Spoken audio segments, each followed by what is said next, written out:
用微光照亮夜晚，用温暖温润心灵。亲爱的朋友们，欢迎来到微光夜读。婚礼当天，婆婆突然变了脸，不但要我跪下敬茶，还甩给我一本厚厚的册子。我儿子已经是公司领导了，你嫁进来是高攀，这1000条家规都给我记住了，免得以后出去丢人。刚刚升职的未婚夫也在一边帮腔，妻子伺候丈夫公婆，天经地义，否则带出去都配不上我的身份。我笑了，这两人似乎还不知道，公司是我开的。我和男友周一言是大学毕业后认识的，在一起1年后，我们的爱情终于迎来了步入婚姻殿堂的这一刻。接亲环节一直十分顺利，由于我是独生女，周一言便负责将我背下楼，一路上还不停问我累不累，安抚我紧张的情绪。在众人的打趣声中，我的心里一片甜蜜，愈发觉得自己没嫁错人。直到婚礼环节宣誓仪式结束后，我端着茶杯正准备给婆婆敬茶时，刚才还和颜悦色的婆婆突然变了脸色，连怎么敬茶都不懂，跪下。她冰冷的话语让我愣在了原地，下意识看了周一言一眼。刚才周一言敬茶时，明明也是我这个姿势。婆婆甜梅突然冷笑了一声，压着我的肩膀就要我跪下。你还以为你能和我儿子一个待遇呢？她的力气很大，我一时挣脱不开，只好求助地看向周一言，手里的茶水都洒了出来。可直到我爸妈拉开甜梅以后，她连张纸巾都没递给我，更别提说一句道歉的话了。亲家母，你这是干什么？万一烫着孩子可怎么办？顾及到这是我的婚礼，台下还有很多宾客在看向这边，我爸收敛住了脾气，还给了甜梅一个台阶。甜梅却并不领情，十分嫌弃地翻了个白眼，接着从包里拿出一本厚厚的册子扔进我手里，语气十分高高在上。果然是小门小户，就是上不得台面。我儿子已经是公司领导了，你嫁进来可是高攀，这1000条家规都给我记住了，免得以后出去丢人。我不可置信地看着甜梅，怀疑自己的耳朵是不是出了问题。这时我妈走了过来，她伸手翻开了我手里的家规，第1页大写加粗的几条尤其明显。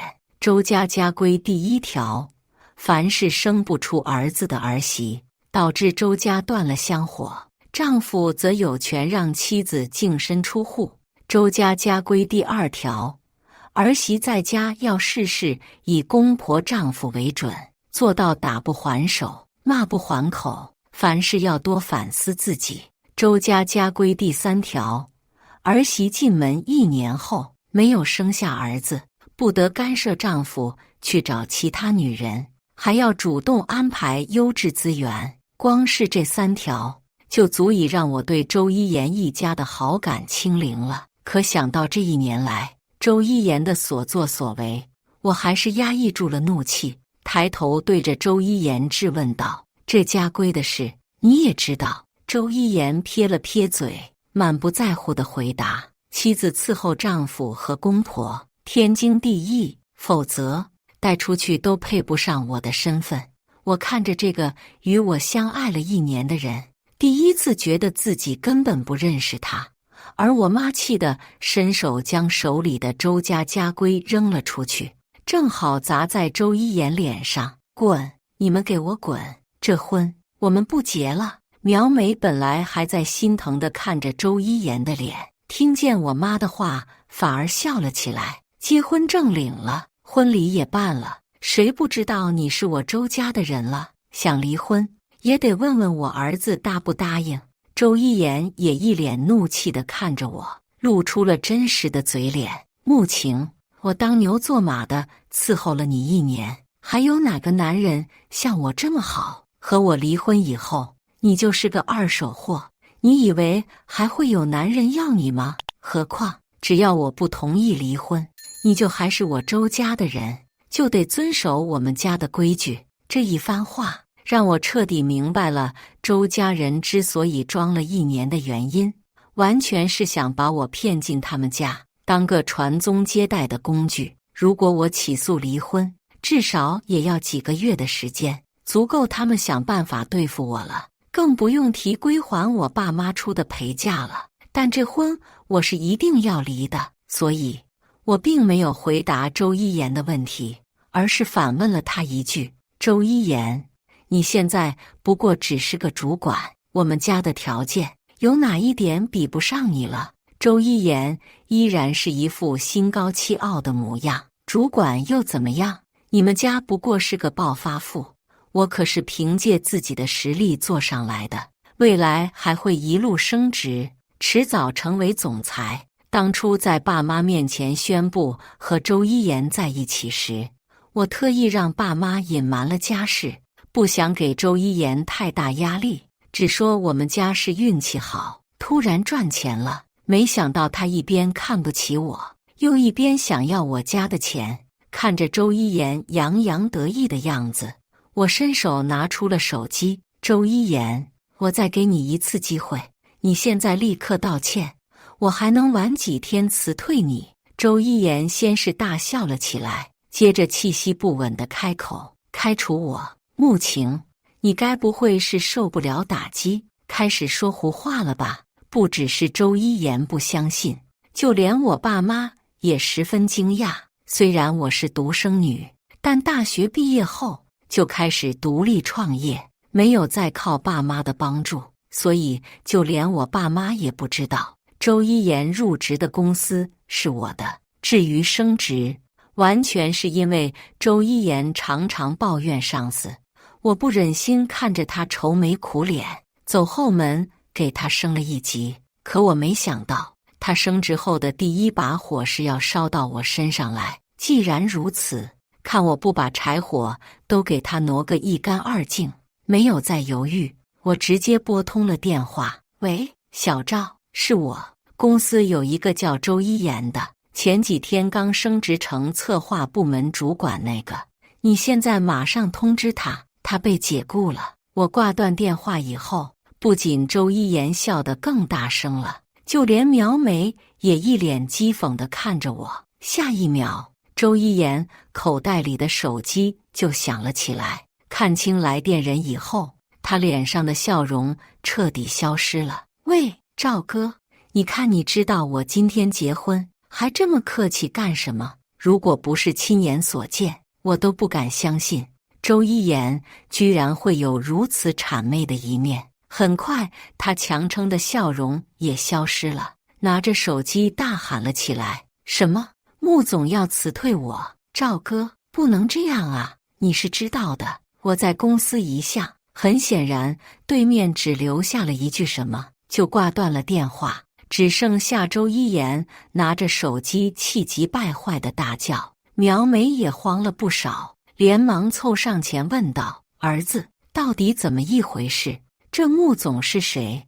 你是不是得罪什么人了？苗梅的话让本就气愤的周一言更烦了，他正要发脾气，却突然想到了什么，回头看向了我。穆晴，这位穆总真的是你？你凭什么开除我？我以前居然没发现，周一言除了这张脸，简直毫无是处。但我还是好心的解释了一番。周一言，我可是给过你机会了，是你自己不珍惜，现在是你的家世配不上我了。说完这句，我学着周一言的样子，高傲地开口道：你想进我家的门，也得遵守我家的家规，否则就是给我丢脸。接着，我转身看向了我妈，她立刻会意上前一步，开始现场编起了穆家家规。台下的亲戚们笑成了一团。周一言哪里有心思去听我妈到底说了什么？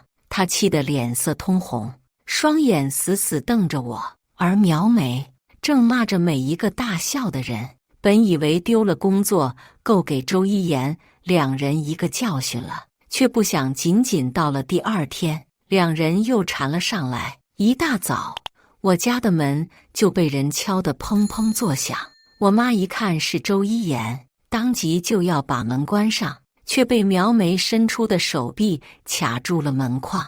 她眼睛一转，张嘴就大喊了起来：“救命啊！杀人了！我的手断了呀！”看着邻居纷纷打开门看了过来，我妈只好把两人放了进来。一进门，苗梅脸上的表情立刻变得凶狠起来。她没有一句废话，就朝着我妈伸出手去。昨天可是我儿子人生中的大事，都被你们给搅和了。现在我微信朋友圈里还全是看笑话的，你们把我一家的名声都给毁了，赔钱。周一言则是更为直接，神情高傲地看着我：“穆晴，你现在马上让我做公司的总裁，我就原谅你昨天的所作所为。”我十分震惊，不知道他哪里来的脸面说出这种话。我爸当下就拉下脸来，伸手就要将人赶出去。苗梅立刻往地上一躺，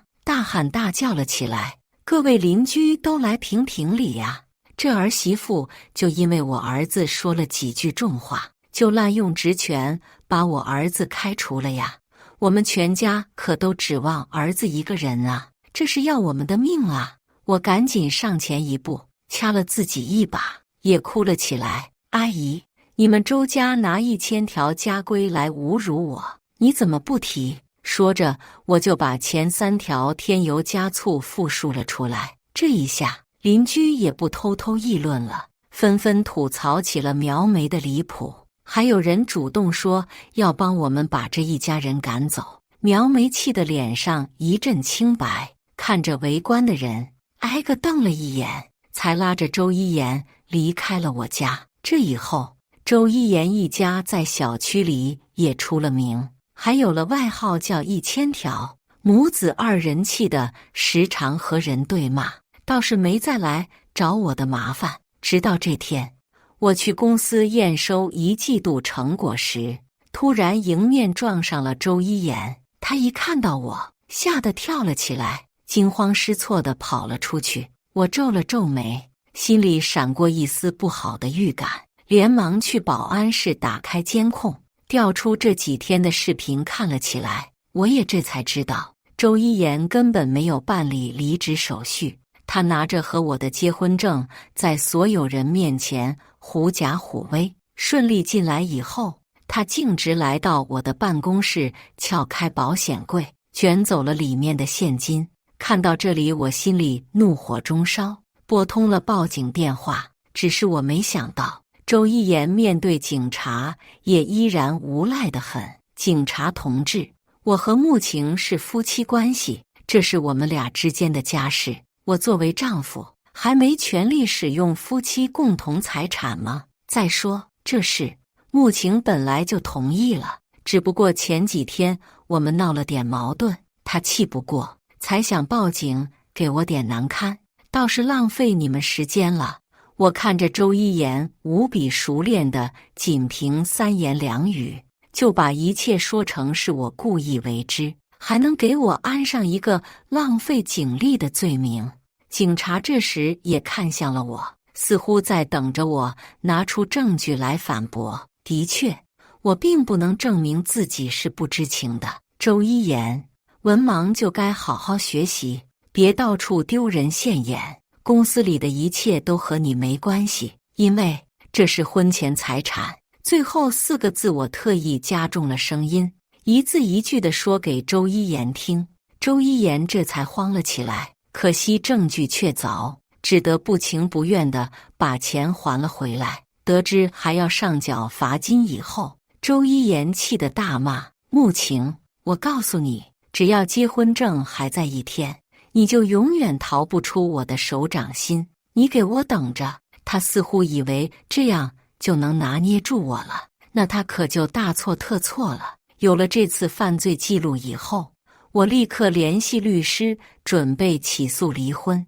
等周一言收到法院传票时，他依然想故技重施，等着和我分家产。我的律师只好一句一句给他普法了。周先生，婚前的一切，穆总都没来得及去做登记，因此不仅不需要和你平分财产，反而你需要退还嫁妆等一切依然属于穆总个人的财产，要周一言把吃进去的吐出来，才是戳到他肺管子了。苗梅当下就拿着扫把想把我们赶出去。对了，周一言，看在夫妻一场的份上，我好心提醒你一句，收到法院传票后，如果不出席，相当于默认判决结果，那可真是省了我不少时间呢。离开前，看着气急败坏的周家人，我满意的踏出了大门。快开庭前这段时间，周家人都没心思再来找我闹事，直到前一天，我接到了周一言的电话：晴晴，是我错了，既然都要离婚了，你最后来我家吃顿饭，我和我妈给你道歉，好吗？就当看在我们也恋爱了1年的份上，我冷笑着拒绝了。周一言，我不需要你的道歉，你也别白费功夫了。周一言却像恋爱时那样，连声音都温柔了起来。晴晴，我知道你对我有一些误解，我不怪你，可我相信我们的缘分是上天注定的，不会轻易就散了。我正要回怼上几句，周一言却挂断了电话。一直到中午时，我和其他公司的人谈完合作后，走到停车的地方，却怎么也找不到自己的车。正要打电话给助理时，我的车突然开了过来，我这才发现是周一言坐在我的车上，不禁后悔自己为什么忘了把钥匙拿回来。晴晴，上来，我送你。看着他像什么也没发生一样，还露出了温柔的笑容，我的心里一阵恶心，连忙打电话叫车。晴晴，你下午还有个会吧？要是等你的助理来，可就赶不上了。他说的的确没错，今天的客户不知道为什么选在了这么偏僻的饭店，距离公司有不少路程。似乎是知道我并不相信他，周一言笑了起来，这大白天的，你难道还怕我做些什么吗？想到接下来我的行程还有其他人知晓，而我也想看看周一言到底想干什么，便打开车门坐了上去。一路上，周一言的确是朝着公司的方向在开，他还十分体贴地递了瓶水给我，我并没有喝。晴晴，你知道我等这一天等了多久吗？你还不知道吧？我是真的喜欢你，这1年我可是真心实意对你的。周一言一边说，一边加快了些车速。尤其是你这张脸，比我那几个不中用的前女友可漂亮多了。你知道他们都去哪了吗？说到这里，周一言突然回头看向了我，他的脸上依然是温柔的笑容，却显得可怖了起来。我的手偷偷按在了手机的开机键上，这是我设置的快捷报警键，只要按下5次，就会自动报警。周一言似乎发现了我的目的，他的手依然握在方向盘上。想报警，那就快报吧，不然一会警察只能看到你的尸体了。我压下心里的震惊，同时也有些不解。周一言想制造车祸杀了我，他就不怕自己也会死？可看他的样子，可没有要和我殉情的打算。他刚才说的话又是什么意思？周一言将脸又转了回去，突然开始解释我的疑惑。我可是好不容易才说服我妈，答应让你像个人一样活着。婚礼上，她只是甩你一本家规而已，你就受不了了。你知道的，我妈年纪大了，只是想要孙子而已，这手段自然就过激了点。要不是我护着你，你早就被她绑来了。车速突然又快了起来，窗口的风吹得我几乎睁不开眼睛，周一言的声音却依然清楚。我那些前女友都受不了他的折磨，疯的疯，跑的跑。我妈这着急呀，就把我送到城里来了。可我是真的想做一个好人，他的声音突然变得很厉了起来。穆晴，走到这一步都是你逼我的，我可是给了你3次机会，你要么在婚礼上答应我妈，要么在我妈上门要赔偿的时候给点钱，要么在刚才答应和我回家，你就都还是我的妻子，只要为我生个儿子，以后你想怎么样都没人拦着。你放心，为了今天，我可是演了半天戏，做足了准备，还说服你那客户把吃饭的地点选在这里。我也不会让你死的，只是让你变成植物人，看着我顺利接手你所有的财产。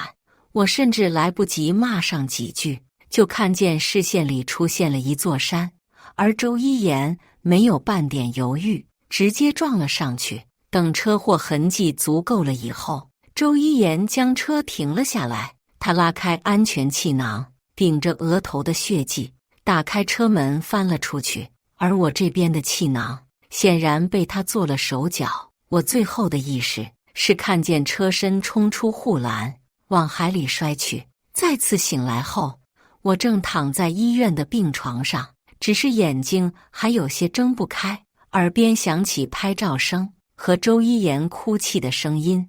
我忍住想甩他几巴掌的冲动，仔细地听了起来。发生了这样的意外，我也很难过。不过，只要我们还没离婚1天，晴晴就是我的妻子，我一定会好好守着她的。紧接着是我爸妈气愤的声音，似乎恨不得扑过来撕了周一言。你还有脸在这假惺惺？我女儿要是1天醒不过来，我就1天不会让你好过。医生，赶紧给我女儿换病房。就是，我们不要和这个杀人凶手住一起。我的心里有些酸涩，更加用力的想要睁开眼睛。周一言又开始抽泣了起来。爸妈，我知道你们受了打击，一时接受不了。我为了把晴晴从海里救回来，不知道付出了多大的努力，就连医生都说我的腿彻底断了。我知道你们这是嫌弃我了，你们放心，等晴晴好了，我马上就走。这话不用想，我都能知道，一定是周一言装的。他这颠倒黑白的话语，气得我气息都有些不稳了。心电仪器发出响声后，也打断了这场采访。记者们纷纷退了出去。这时，我发现自己突然能睁开眼睛了，于是我睁开一条缝，伸手碰了碰我妈的手，朝她摇了摇头。我妈的哽咽声更大了，随后她大叫着把坐在轮椅上的周一言推了出去，并且放话再也不允许他进我的病房。周一言也的确没有来过1次。几天后，我终于有点力气的时候，第一时间就是打开手机想查看公司的情况，却突然收到一条直播推送，点进去一看，正是周一言在不断拿我出车祸的事做文章。不少弹幕在骂我们一家冷血，居然这样对待救命恩人。而周一言在竭力的劝解弹幕，至于帮我说话的质疑弹幕，下一秒就消失在了屏幕上，显然是被周一言拉黑了。我没兴趣再听，赶紧打开微信给助理发微信，却突然发现自己被对方删除了。难怪周一言对我的事了如指掌，原来是收买了我身边的人，就是不知道这好处你们有没有命去享受。我转而点开了另一个人的微信，发送了一段消息。不久后便收到了公司这段时间的情况统计，加上热搜上大大的报字，让我明白了一切。周一言将自己营销成深情爱妻人设，将我们一家说成忘恩负义之人，不断抹黑，导致公司股票下滑厉害，不少员工纷纷离职。而被周一言买通的助理这时也站出来编造，说公司原本就是周一言来了以后才发展起来的，是我抹除了周一言的功劳，自己据为己有，才成了总裁。希望大家能看清事实。这一下周一言基本在舆论上占据了有利地位，不少人放话，只要周一言恢复总裁身份，才愿意买账。而周一言始终拿自己残疾的事来推辞，引得不少人更加记恨我。了解到这里，我也知道了周一言的意思。大多数合作商并不关心网上的是非，他们依然相信我的能力，只是不确定我还能不能回到公司，所以只是在观望。周一言想搞垮穆氏，没那么容易，他只是想借着舆论的掩盖，为他转移公司财产做掩护。什么时候钱都进了他的口袋，什么时候穆氏才会彻底破产。想到这里，我放下手机，和爸妈说了我的计划。爸妈，这些天你们别告诉其他人我醒了，这件事我会亲自去做。爸妈连连点头，依然不停地抹泪。有了我的控制，周一言想转移财产便困难了许多。他不愿意慢慢等候，决定下死手了。于是在他拿着手机要进入我的病房时，爸妈没有阻拦。周一言准备好的演技没能用上，只得不情不愿地走了进来。随后爸妈离开了病房，而我将手里的昏迷药剂打入了周一言的手臂。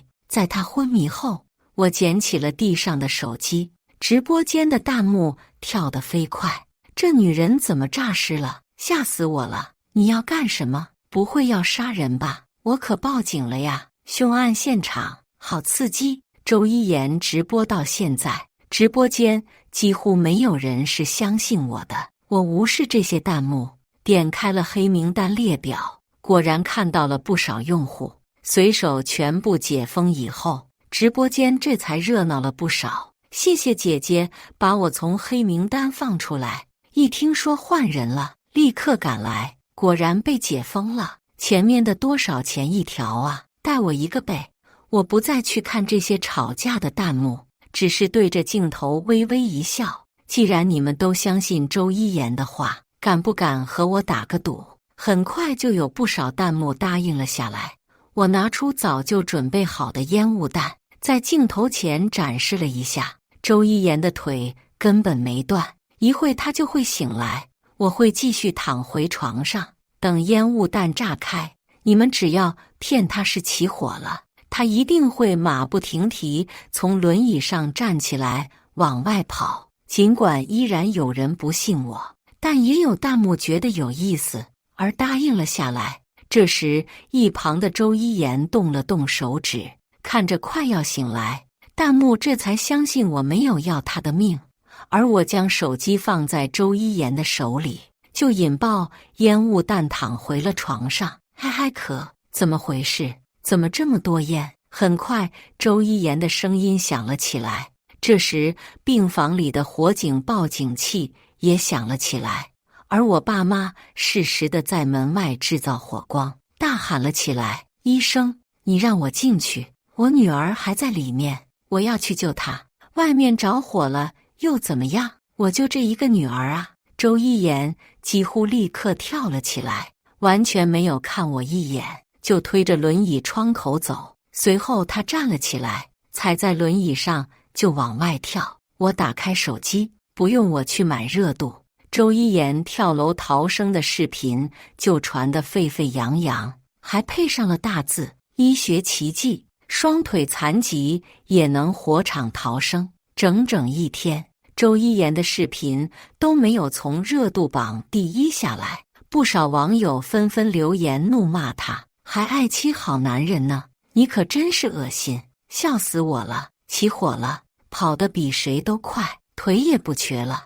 楼上还不知道吗？听说他因为太着急，真的摔断腿了，活该，报应！没人奇怪他逃命的时候，连看都没看一眼妻子吗？这种人真的会在车祸现场救人？随后这句话引发了热议，看着周一言救妻存疑话题上了热搜后，我便开了个新号，发送了一段视频，正是周一言当天在车上威胁我的视频，以及车祸的全过程。这可是我找技术人员修复了好几天，才从行车记录仪上复制下来的。尽管看不见周一言的脸，可他狠毒的声音让不少网友直呼害怕。尤其是最后他开车伪造车祸，又把车推下山崖这一幕，还给不少人留下了心理阴影。穆晴可真是命大呀，要不是下面是海，这一下可就是死无对证了。周一言简直太可怕了，居然还装得那么深情。比起他想害死妻子，更可怕的是他对那些前女友们呐，忍不住口吐芬芳。这什么人渣，能不能死啊？就连警方也很快转发了我的微博，以立案调查。我接着顺手将婚礼当天的视频也发了上去，还配文了周家的1000条家规。多亏了周一言的造势，我的微博自带热度，都不需要花钱，就在热搜上久久挂着。一时间网友骂得更加难听了，周家的家规还成了单独的词条，被不少人笑话。而这几天为了防止周一言报复我特意请了几个保镖护送我去公司。回到公司的第一件事，我开除了原本的助理，他惨白着一张脸，不停地向我求情。穆总，对不起，都是我鬼迷心窍，可是我的家人生病了，我急需用钱啊！我不为所动地扶开了他的手，我没有连你一起告，追究你间接害死我的责任，就已经是给你台阶了。至于你的家人，如果得不到救治，也是你害的。说完，我就叫来保安，把他请了出去。听说后来他四处面试，都被大公司拒之门外，原因是不想身边有一个会随时背叛自己的人。在我将公司重新拉回正轨时，又过了几天，警方在微博上发布了蓝底白字的通报，公布了周一言涉嫌绑架、虐待女性、故意杀人等多项罪名，而这些足够他在监狱里待一辈子了。出院后，整个小区都在议论这件事，爸妈也放心了许多，还和我说起了周家的现状。自从那天之后，周一言就被抓了进去，只等着开庭公审。而他在监狱里把所有的罪名都认了下来，警察找到的苗梅参与的证据也被他认了下来，因此苗梅并没有被抓，而他也没有那份神气，每天躲在家里不敢外出。不少人朝着他家门口扔污秽物，如今已经没人敢靠近了，彻底成了人人喊打的老鼠。我配合着爸妈笑了笑，心里却知道苗梅一定恨不得杀了我。为了防止爸妈被报复，我借口家里亲戚想要爸妈去聚聚，说服爸妈先出去住一段时间，自己也搬了出去。一直到周一言的案子开庭后，我作为当事人参加了庭审。法庭上我还见到了其他受害人的家属，似乎是一起来见证凶手罪有应得的下场。最后周一言不但要赔偿受害者家属大笔钱财，还得了无期徒刑。无期徒刑宣判以后，周一言还在不停地怒骂我：穆晴，你把我害得这么惨，我做鬼也不会放过你。我无视他的怒骂，走出了法庭。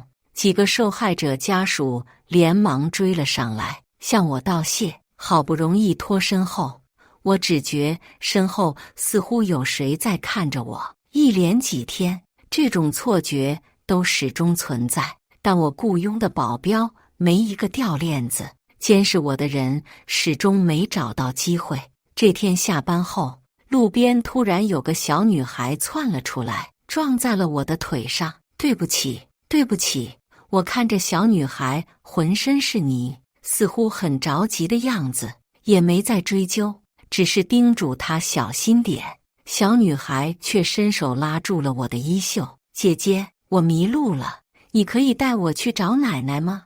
我朝保镖看了一眼，他立刻拿出手机要报警。小女孩似乎更急了，拉着我就往前走。这下我彻底确定了，这个小女孩是谁叫来的。正好我也不想每天提心吊胆，索性就跟在她身后走了起来。小女孩将我引到了一处巷子里，垃圾的恶臭味让我差点吐出来。不远处的大门被人一把推开，我一眼就看见苗梅正站在门口。或许是因为房子和钱都被法院强制赔给了受害者，唯一的儿子又进了监狱，苗梅只能住在这样的垃圾堆里，靠着捡垃圾为生。她的身形都消瘦了不少，手臂上也有很多伤痕，完全看不出是婚礼上那个嚣张跋扈的老太婆，只是一双眼睛看向我全是恨意。带我来的小女孩似乎很怕她，低着头不敢靠近，小声地催促我：姐姐，你快随便拿点钱出来，奶奶就会放你走了。可苗梅显然失去了理智，她手里拿着捡垃圾用的铁钳子朝我扑了过来，嘴里还咒骂着：穆晴，你还我儿子命来！我正要叫保镖制服她，小女孩显然被吓傻了，她颤抖着身体挡在了我的身前，苗梅一时收不住力，将她打晕了过去。警察赶到时，地上的血迹正不断往苗梅的方向流，她尖叫一声，扔掉了手里的铁钳，突然大笑了起来，似乎精神失常了。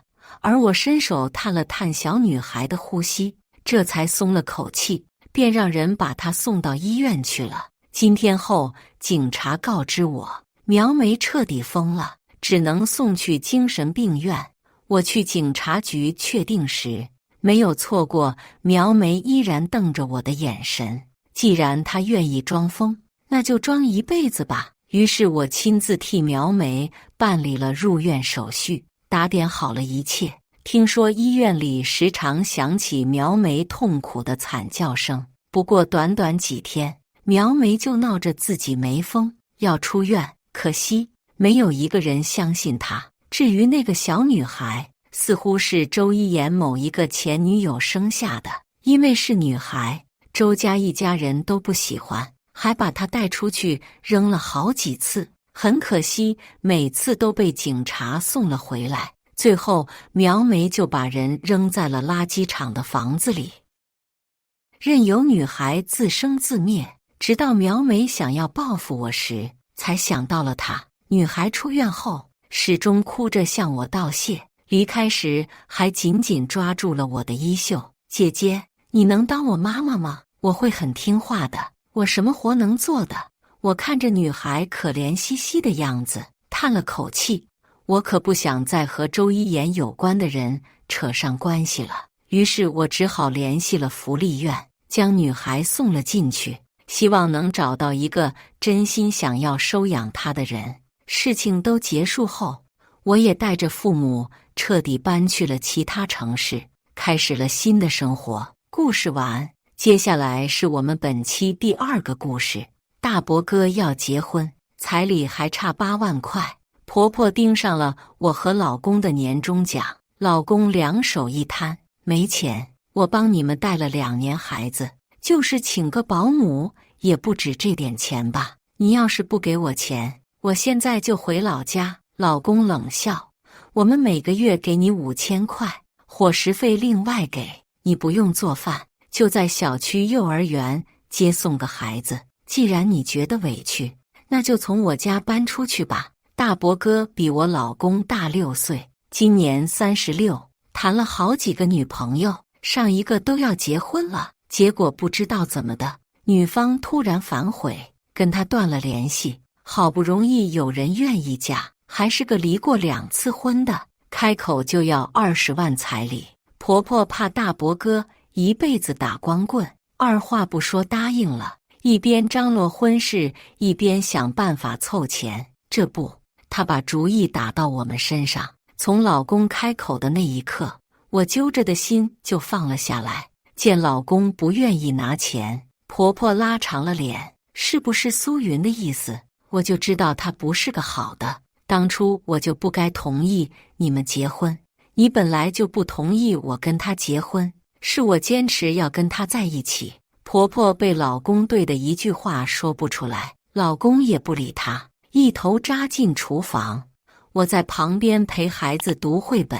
老公从厨房出来，见婆婆还杵在门口，皱眉：“你站这里做什么？我在等你爸过来，让他看看他生的好儿子，为了8万块要把我赶走，不是你要走的吗？”老公解了围裙，去婆婆房间把她的行李给拿了出来，送你去车站，晚了没车了。老公说走就走，婆婆在后面嚎啕大哭：“你个没良心的！我养你这么大，为了你的孩子尽心尽力的，你居然要把我赶走！好，我走了就不会再回来了，你求我都不回来。”我婆婆是个奇葩，我们结婚5年，3年前生了孩子，老公因为工作原因不能照顾我，所以打算请个月嫂。不知道婆婆从哪里得到了消息，第2天就拎着大包小包上门，说要照顾我坐月子，别瞎花钱。她好吃懒做，挑3拣4，孩子一哭就喊我，饭也不给我做。我这个月子不仅要照顾自己和孩子，还要顺带把她的饭给做了。老公知道后，跟婆婆大吵了一架，不顾婆婆的反对，请了个月嫂。我跟婆婆的梁子就是那个时候结下的。婆婆做天做地，3番2次给我和老公制造矛盾，幸亏老公知道她是什么德行，所以每次她都站在我这边，这让我安慰不少。送走了婆婆，我有些担心地问我老公，他要是非要你拿钱怎么办？有也不给。这些年我们做的已经够多了，我们问心无愧。我欣慰地点了点头。以后我们一家3口过，老公搂着我，没再说话。我婆婆生了2个儿子，老一辈的人都会偏心小的，但我婆婆的眼里只有她的大儿子。我刚嫁过来的时候，婆婆3句话里2句话离不开大伯哥。我们家老大呀，从小就懂事，5岁的时候就知道做饭，大一点就承包了家里的家务。小时候他弟弟只知道玩，给他添了不少麻烦。对了，他的学习成绩也好，还是我们村第1个大学生呢。他现在娶不到媳妇，是因为没有看对眼的。我家老大可是要娶一个比你贤惠的。每当婆婆说这些话的时候，我就默默地心疼老公。我跟老公是在大学兼职的时候认识的，大学毕业了才在一起。刚认识他的时候，他一天打3份工，3餐在路上解决，说是3餐，其实也就几个馒头。后来在一起了，我才知道，婆婆只能供得起一个大学生。她偷偷地把老公的录取通知书烧了，如果不是老公的班主任帮了忙，她也上不了大学。婆婆知道老公也去上大学之后，1分钱都不肯拿出来，说她只要敢去上学，就要跟她断绝关系。老公没办法，只好对外说去打工，实则是去上学了。别人回家的日子，她就在外面赚生活费和学费。我以为婆婆会消停2天，可没想到第2天她就带着大伯哥来了。进了门，婆婆往沙发上一坐，气势就上来了。张贺，今天就当着你哥的面说清楚了，这8万块你借还是不借？老公抿着唇冷着脸，我要是不借，你们是不是要跟我断绝关系？对，你要是不拿钱，我就当没生过你这个儿子。大伯哥张成见状立马说，兄弟，你别听妈的话，母子关系哪里能说断就断呢？你看哥哥我就是要娶媳妇，手头紧，借你1点钱缓解一下手头压力。老公没说话，张成还好，婆婆瞬间又炸毛了。你哥都低声下气的跟你说话了，你还想要他怎样才肯借？老公终于开口，要借也行，你们先把之前借的10万块还了。什么10万块？哪里来的10万块？婆婆声音尖锐，张贺，你做人要凭良心，你什么时候拿了10万块给我？我想起来了，就在几个月前，张成要结婚的时候，婆婆说作为弟弟要支援哥哥一点，所以让老公给了她一些钱，10万块大概是分3次给的，没有借条。后来张成的婚事黄了，他们也没再提起过这些钱，现在又来要钱，多黑的心才能当个吸血鬼。老公把这些账一一数了出来，然后说，这些钱我不要求你们还，但我也不可能再拿钱出来。婆婆怒了，你有钱不帮衬家里，是要逼死我吗？老公沉默，婆婆气得直跺脚。那行，你要是不拿这个钱，我们就分家。我们结婚后就没在老家住过，那个家早已经变成了张成的。婆婆仅有的积蓄全都投到张成身上了，要真分家也没什么可以分的，但如果能一次性解决这些吸血鬼，分家也不是不可以。我看向老公，他开口了，分就分吧，我的户口已经迁出来了，老家的房子和你们的存款我不要半分。同样的，我的家跟你们也没有关系，你们来做客我欢迎。要钱没有？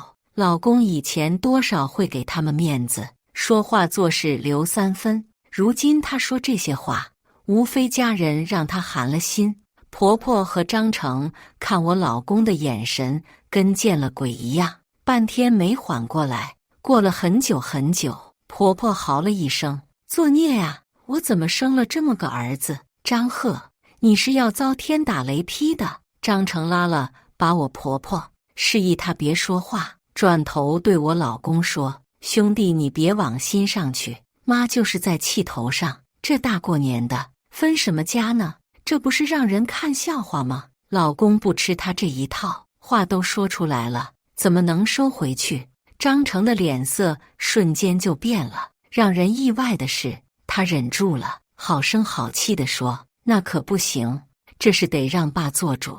这样，我先带妈回家，这件事咱就不提了。他一边说，一边拉着婆婆离开，关上门。我问老公，真的要分家吗？老公笑了，不然早晚都要分，不如趁早过个好年。我隐隐有些担忧。老公，我说一句话，你别生气。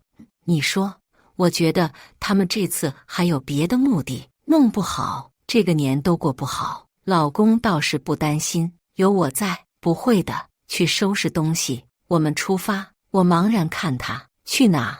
你不是一直都想回家过年吗？岳父岳母也很久没见闺女了，今年我们去那边过年，说不开心是假的。从怀孕生子，我跟父母相处的机会少之又少。坐月子的时候，我妈来过，不过只待了1天就走了，被婆婆气的。我妈说，家和万事兴，你那个婆婆就是嘴欠一点，她说话你别往心里去，要是她真欺负了你，爸妈第一时间赶过来给你出气。婆婆也不是没欺负我，但有老公帮我倒也没怎么觉得委屈。回家过春节，父母都很欢迎，过了一个没有糟心事的年，看得出来老公也很放松。假期结束，我们踏上了归途。出门前，爸妈再三叮嘱我们，说要是遇到麻烦就要跟他们说，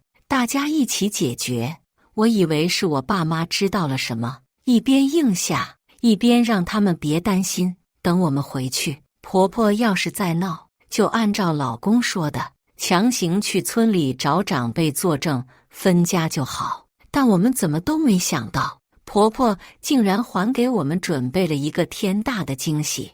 张成给老公打了个电话，问我们什么时候回去。老公没有具体回复他，只说上班前回去，但实际是我们提前了2天出发。到了家，我抱着孩子走在老公后面，老公准备拿钥匙开门的时候，屋里突然传来声音，他示意我别讲话，然后就听到婆婆的声音从里面传来，敏啊，你看看这房子还满意不？这可是我们花了20多万装修的，还是个学区房呢。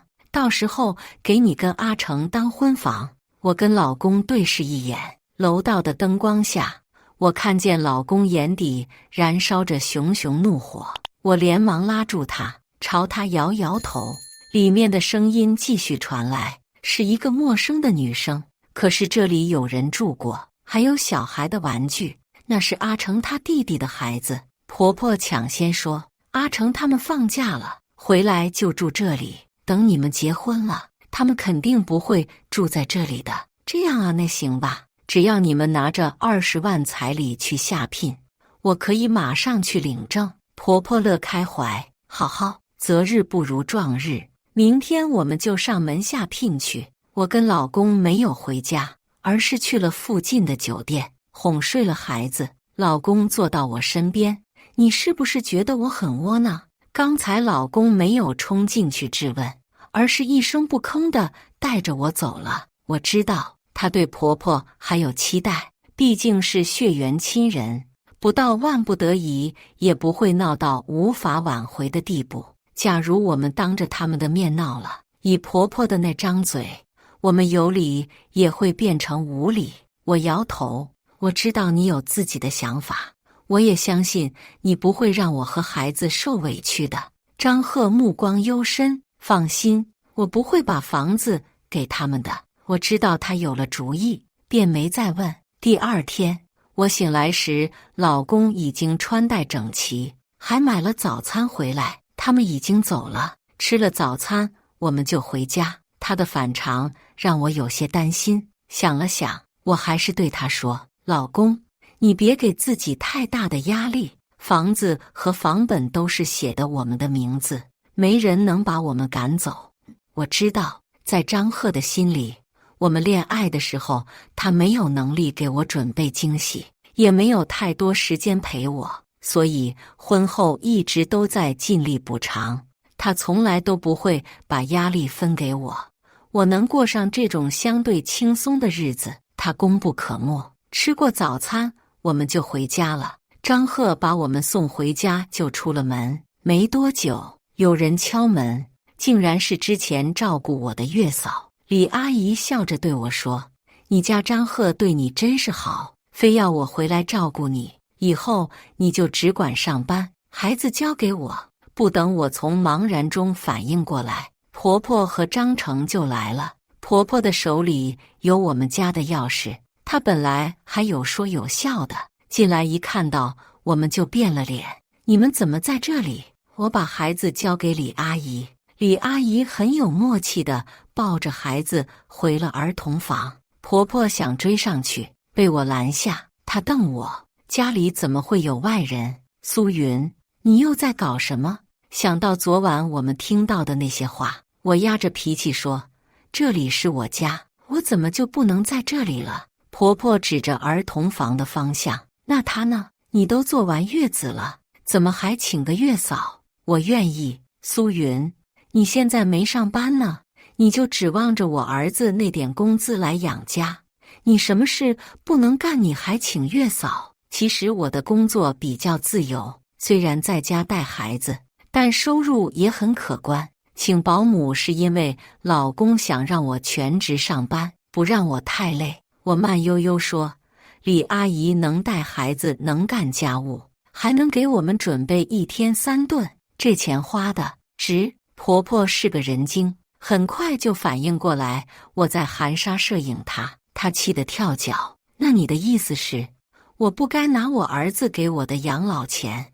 你这个女人怎么这么歹毒呢？”我惊得瞪大眼睛：“妈，这种大逆不道的话你可千万不能说，你已经说了，你哥也听到了。”我快速地瞥了眼张成，说：“你要非要这样认为，我也没办法。不过你既然说是养老钱，哥是不是也该拿给你？毕竟我们都要分家了。”张成懵了，但他很快说：“我当然要给养老钱。”我顺着他的话点头：“公平一点，张赫拿多少，你也拿多少。”张成：“那是必须的。”我继续说：“我们已经给了妈3年的钱，有10多万，都是一家人。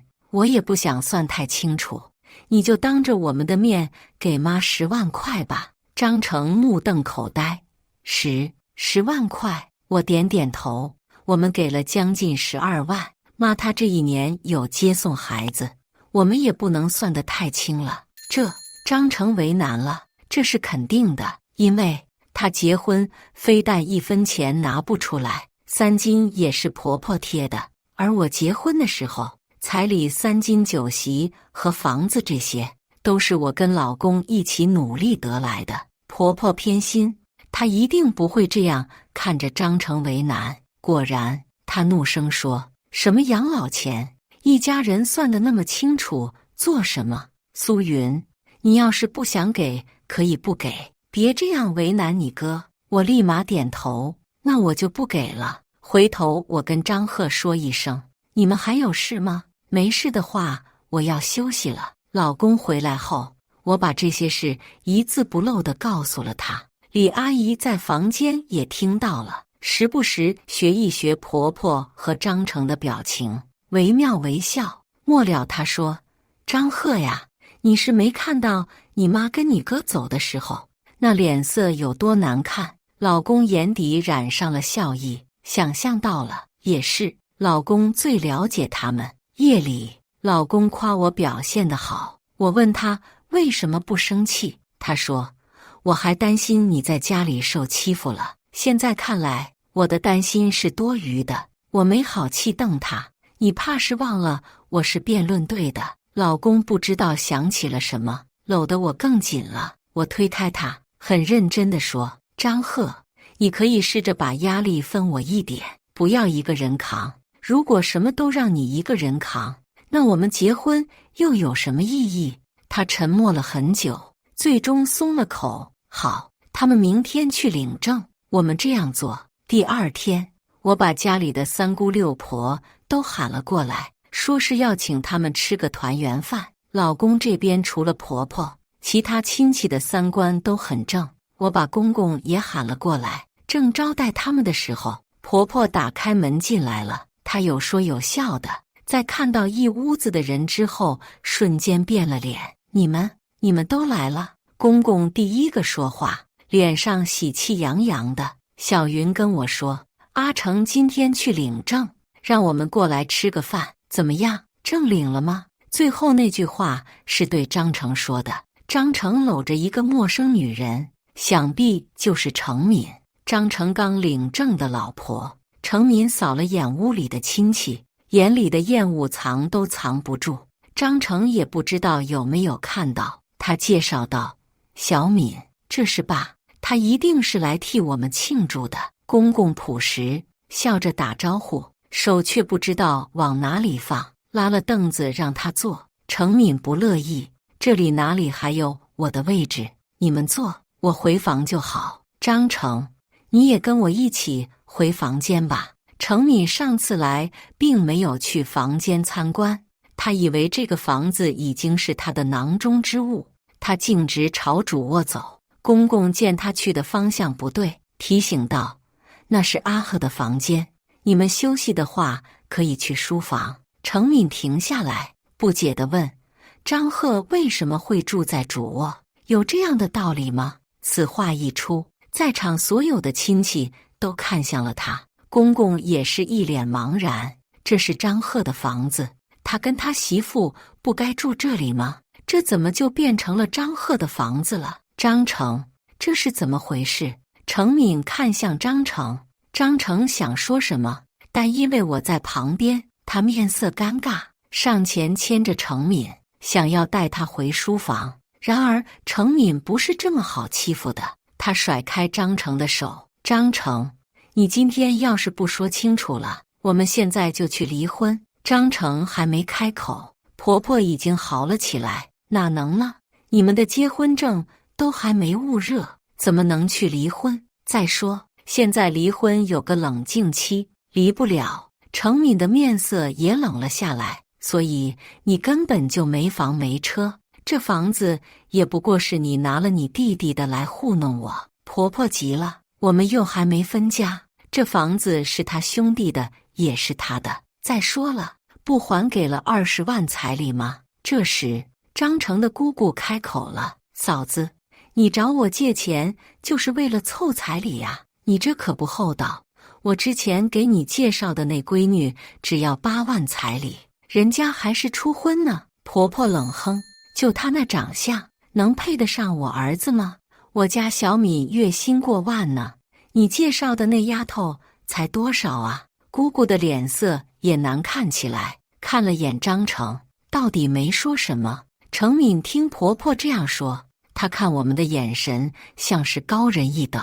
彩礼20万，已经是我身边最低的规格了，不离婚也可以，房子不能少。婆婆点头：“是，肯定不能少。”程敏往外走：“你们什么时候准备好房子再去接我吧？”张成最先反应过来，追了出去。远远的还听到张成低声下气的声音，屋内鸦雀无声，原本热闹的家瞬间清冷下来。大家看我的目光充满了同情。我保持着得体的笑意，把亲友带去附近的餐馆吃饭。吃完饭又给他们安排好车，把他们送了回去。再回到家，婆婆和公公面红耳赤地坐在那里，显然刚才吵得挺激烈。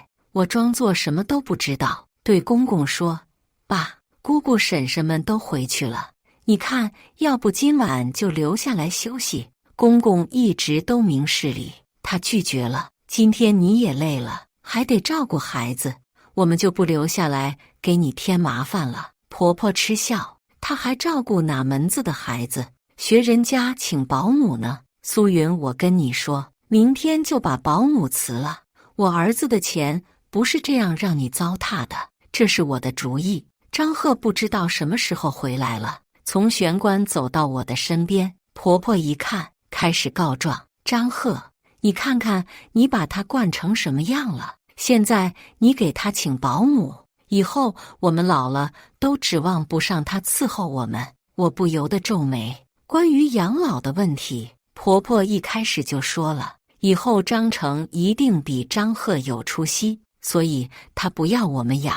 但现在，妈，我娶媳妇回来不是为了伺候你的，你们还年轻，养老的事以后再说，现在先说说分家的事。张贺的话一出口，公公就惊了：“分什么家？”张贺一五一十地把之前的事跟公公说了一遍，然后说：“既然妈这么坚定的要分家，我也不好跟她作对。”公公气得拳头都在发抖，他瞪着婆婆：“张贺和小云两口子过得好好的，你非要来折腾，我当真以为你是来帮忙的，哪成想你是来添乱的。”婆婆多少有点忌惮公公，否则也不会对她说谎。但婆婆就是个死要面子的人，她不甘示弱道：“我来自己儿子家怎么了？我养他那么大，难道还不能来他家住吗？他也没赶你走啊，是你自己做的。你跟我回去，以后不要再来了。”公公拽着婆婆就要往外走，婆婆不肯：“老头子，你的心怎么那么狠？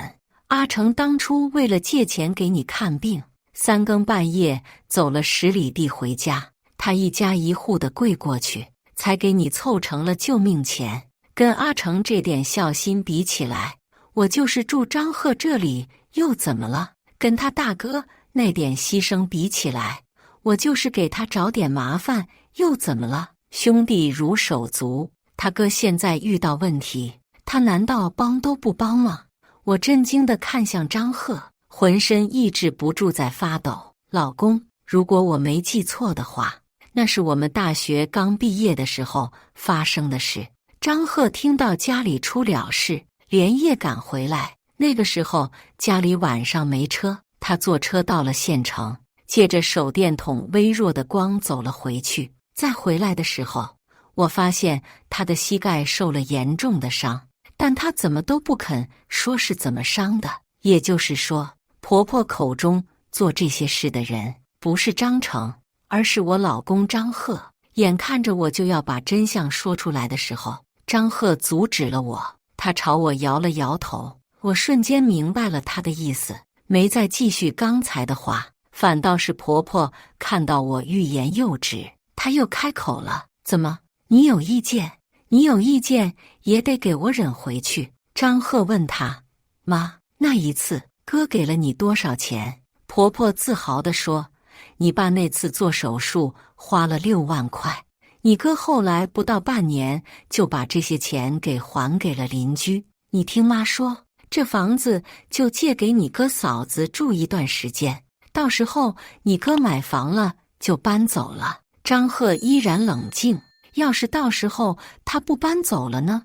婆婆想也没想就说：“那又怎样？你们都那么会赚钱，再买一套就是了。”话音落下，公公就怒喝道：“刘慧兰，你老糊涂了是不是？亏你还是村里的高中生，这种话是一个当妈的能说出口的吗？”婆婆被震慑住，但还是说：“我说的也没错，要是没房子，阿成难道这辈子都不娶了吗？不娶就不娶，村口的老王不也一个人过得挺好的？”婆婆惊呆了：“你个死老头子，他是你儿子啊！”公公咬牙切齿：“你现在想起自己有儿子了？阿赫也是你的儿子，他现在出息了，你该高兴才对，哪里像你这样给他拖后腿？”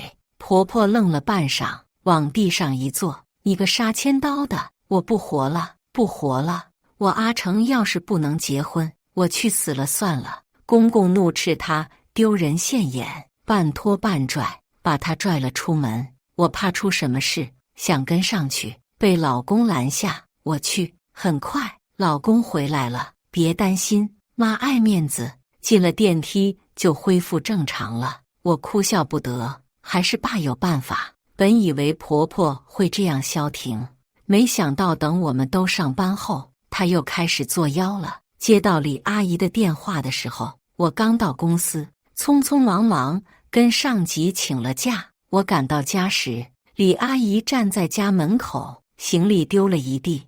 看到我们一家的东西七零八落地扔在地上的时候，我浑身的血液都往脑门冲。李阿姨拉住我，小声说：“你那个婆婆来了，在里面翻好久了，你去看看有没有重要的东西不见了。”我走进去，看到婆婆拿着一个带锁的木盒递给拿斧头的张成，看看是不是在这里。我怒吼：“你们在干什么？”婆婆被吓得坐到地上，而张成吓得连斧头都扔了。我冲过去把木盒抢过来，还好来得及时，盒子还是完好的，这里面装了很多重要的证件，要是被毁了，以后补办可不是一般的麻烦。苏云，你这是干什么？我抱好盒子，冷声反问：“这应该是我问你们，你们闯到我家里，把我家的东西翻成这样，还想破坏我的私人物品？什么私人物品？这是我儿子的家，我还没这个权利了吗？”张成也说：“是啊，这是我兄弟家，弟妹你说我们是闯进来的，就太不适合了。”我一点都不想跟他们废话，拨了报警电话。当婆婆意识到我在做什么的时候，想抢电话已经来不及了。老太太大声嚎道：“什么擅闯民宅，什么盗窃，这是我儿子家，你竟然要报警抓我！苏云，你信不信我让我儿子休了你？”婆婆越说越激动，甚至还要扬言让张贺回来跟我离婚。可不管她说什么，我都不为所动。我铁了心要让她付出代价。张贺和警车一起到的，她进门后连婆婆都不看一眼，就跑到过来抱住了我，轻声安慰着。婆婆怒：“张贺，你放开他，我要你现在就跟他离婚，立刻，马上！”然而张贺只是松开我，改为牵着我的手，而后对警察说：“他们擅自闯进我家，没经过我的同意翻我的东西，请你们带走去调查。”此话一出，张成和婆婆都对着张贺破口大骂，但张贺什么反应都没有，任由警察把他们带走。冷静下来后，我问他：“你不是说今天要出差吗？”张贺后怕道：“我在路上接到李阿姨的电话，就往回赶了。她打断我的话，我没让李阿姨挂电话，都听到了。你做得很好，我庆幸自己有一个理智的老公，所以遇到这样的婆婆也没有受到太大的委屈。当天下午，我们一起去了警察局，把婆婆他们带了出来。因为家里没有丢失什么东西，也达不到立案的标准，出了警察局，婆婆都没有机会骂我们，就被公公给带走了。张成深深地看了眼我们，最后也愤然转身。我怕婆婆再来闹事，再考虑要不要推迟上班的事。这天晚上我没睡着，第二天醒来我就看到了我的父母，惊讶的不知道该说什么。后来才知道，是老公看出了我的犹豫，让我的父母过来住一段时间，这样有他们照顾孩子，我也能安心上班。不知道是公公镇住了婆婆还是什么，婆婆竟然在很长的一段时间都没再来找我们。这天，我接到老公的电话，说是带我回一趟老家，路上老公脸色凝重。我才知道是婆婆的身体出了点问题。到了县医院，我们得知婆婆已经进了手术室，公公去办手续，只有张成在手术室门口看到我们，他语重心长地对我们说：“妈从你们那里回来之后，身体就一天不如一天，你待会儿就不要再跟她对着干了。”我总觉得她话里有话，但婆婆都这样了，想着她怎么都不可能在这个时候利用婆婆，便没多想。婆婆的手术很顺利，去病房安顿好没多久，婆婆醒了。她醒来的第一句话就是：“做手术的钱都交了吗？这医院可是吸血的地方，当初你爸住了几天就花了几万。”不行不行，我要回家。我跟张贺第一时间拉住他。张贺说：“钱的事你不要担心，我们会解决。你能怎么解决呀？让你拿8万块都不拿，还是我最后拿的棺材本？”妈，张成打断他的话：“医生说你需要休息，你别说话。”婆婆意识到自己说错了话，连忙闭嘴，不再吭声。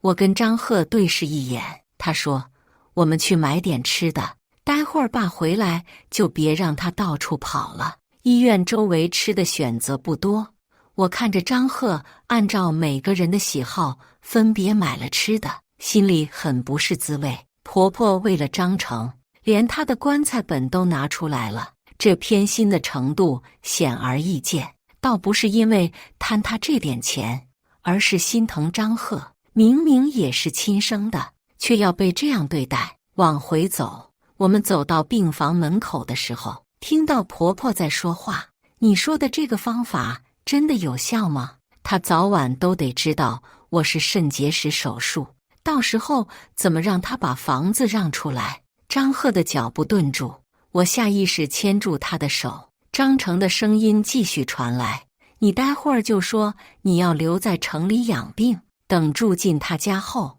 你就想办法让他们离婚，到时候房子不就有了？”“对呀，我怎么没想到？”“那行，待会儿你帮我一起说。”我握着张贺的手收紧，过了很久，他反握住我的手，然后松开，推门进去。婆婆开始了她的表演，先是吐槽医院的环境不好，然后说自己没生个闺女，现在生病都没人照顾。张贺默默地把吃的放到他们的面前，又把我的那份递给我，一声不吭地吃东西。我一边吃一边观察婆婆他们的表情，发现偶尔看一眼张贺，见他没在看自己，好几次想开口都被我打断。终于都吃完，婆婆还是忍不住开口了：“啊嘿呀，这医院不舒服，要不我们还是出院回家吧。”张成接话：“哪能呢妈？医生说你现在还很危险，需要好好休养。对了，你的伤口这样也不能走山路，这样回头我接你去市里看看。”婆婆，那多浪费钱啊，还是回家吧。不行，村里的条件不好，而且路也不好走，到时候伤口崩开了怎么办？这样不行，那也不行，那我该怎么办？张贺忽然开口：妈，你要是担心钱的问题，让哥再去借一次就是了。哥，你说是吧？张成不知道想到了什么，开始结巴。婆婆见张成为难，立马说：借钱的事你哥已经做过一次了，你怎么还让他做第二次？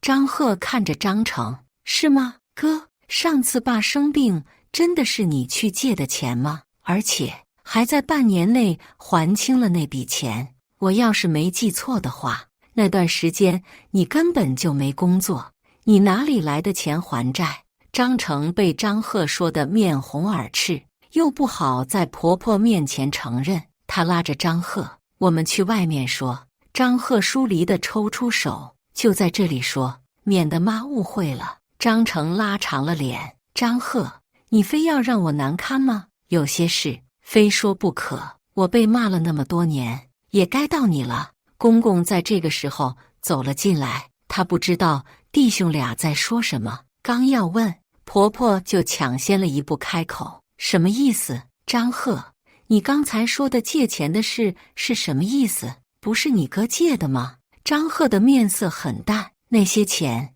是我跟同事借的，走夜路回家的路上，为了抄近路，我翻了2座山头，好不容易赶到家，发现家里只有哥一个人。他说你已经被送去医院了，急需要钱，所以在家等我。我伤了腿，就把钱给了他，让他先去医院交钱。但是我给他的不是6万，而是12万。病房突然安静了下来，就连临床的人也都屏住了呼吸。婆婆过了很久才反应过来，她的手在发抖，也不知道是不是因为麻醉刚退。张贺不疾不徐地继续说：后来我问你钱够不够用，你说不够，我又给了你3万。可是妈告诉我，爸当时只花了6万，还有9万去了哪里？张贺越说，张成的脸色越是难看。婆婆看着张成沉默了，她一沉默，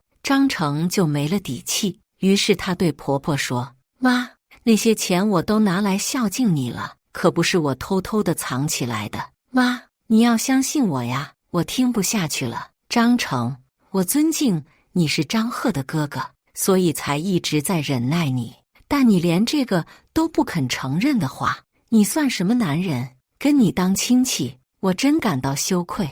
我牵着张贺的手：老公，我们回家。一直没说话的公公喊住我们：张成欠你们多少钱？我说：那些钱是我老公心甘情愿给你们花的，要是花在你们身上，我相信他很乐意。但是现在你们知道那些钱是他加了多少个夜晚的班，喝了多少杯酒才换回来的吗？最严重的时候，我是在马路边上捡到他的，他吐得不省人事，还念着要继续喝，不然没办法让你们过上安稳的生活。你们要分家，但你们是不是忘了那个家重建的资金？张贺拿了2/3出来，他都宁愿不要那个家了。你们为什么连他唯一温暖的小家都要抢走？公公的脸色一下子好像苍老了不少。婆婆从出手术室的脸色就一直不好，这会儿也看不出什么。而张成，他只是站在那里，等着有人替他说什么。我深吸一口气，说：如果你们还把他当作自己的儿子，那就不要再来给他找麻烦了。不疼他，也请你不要伤害他。临走前，我没敢让张成看到我的脸，可走出病房，他在走廊把我抱住，我也回抱着他。以我们多年的默契，这会儿就是不说话也能知道对方在想什么。我只希望婆婆不要再给他压力了，她这辈子在家人不知道的地方为家人做得够多了。婆婆出院那天，我们没有过去。后来听说程敏找到医院，在大庭广众之下闹离婚，婆婆气得伤口崩开，无奈又住进了医院。张成憋了那么长时间的火，当场就把程敏给扇了一巴掌。程敏揪着他不放，闹到了警察局，非要起诉离婚。张成一改以往捧着他的态度，说离就离，把那20万彩礼还给我。程敏哪里肯，又想要钱，又要离婚，最后闹上了法庭。法院出结果的那天，我升职了，父母和李阿姨帮我带孩子，让我们小两口出去庆祝庆祝。到了小区楼下，我们竟然看到了婆婆，她在花坛旁边徘徊，也不知道走了多久。张贺走过去，喊了她一声，她一惊，然后把她手里攥着的包裹塞到张贺手上。儿啊，是妈对不起你，你放心，以后我们再也不会来打扰你们的生活了。我们想留下她，可她转眼就跑远了。追到大门口，我们看到她坐上了公交车，隔着车窗朝我们招手。我们打开包裹一看，竟然是现金，连忙打道回府，清点了一下，整整20万现金。李阿姨说，还算那老婆子有良心，终于都看清了谁才是那个对她好的。我看向老公，却见他的面容带着前所未有的轻松，有些背了几十年的东西终于被他卸下了。感谢大家的观看，本期影片大家觉得是第一个故事精彩，还是第二个故事精彩呢？欢迎大家在下方评论区讨论。如果你喜欢这类故事，记得点击订阅微光夜读，并分享给更多的人，这会对我帮助很大。再次感谢大家的观看。